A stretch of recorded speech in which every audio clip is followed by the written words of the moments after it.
നാളെ തമ്പിസാറിന്റെ വീട്ടില് കോൺക്രീറ്റ്. എന്നാ മറ്റന്നാ വന്നാ മതി. മറ്റന്നാ ഒട്ടും പറ്റത്തില്ല. ബ്ലോക്ക് ഓഫീസിലെ രവിയണ്ണ ഇല്ലേ, അങ്ങേരെ വീടിന്റെ തറ കോൺക്രീറ്റ് ചെയ്യണോ. എന്നാ നിങ്ങൾ വരണ്ട്. അപ്പൊ ഞാൻ പിന്നെ നിന്നെ എങ്ങനെ കാണും? യോ വരാതിരിക്ക എന്തെങ്കിലും ചെയ്യണ്ട സുനിയേട്ടാ. അല്ല ഗിരിയ പോവല്ലേ? എന്താ? പണ്ടാരത്തോട്ടിലെ കുറിണിയപ്പച്ചീരെ മോള വയറ്റുവങ്കാലയ്ക്ക് അമ്മച്ചിയൊക്കെ ചെന്നപ്പോഴേ ഇത് ഇന്നെങ്ങാനും പറഞ്ഞു തീരുവോ? പറയട്ട്.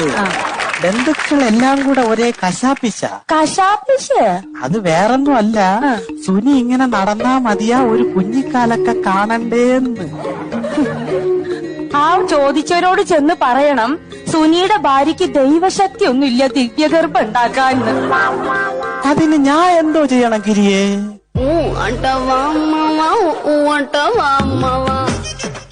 ചേട്ടപ്പ എന്തിനു പോണ്? പണി ചെയ്യാൻ പോണ്. പണി ചെയ്യണോ?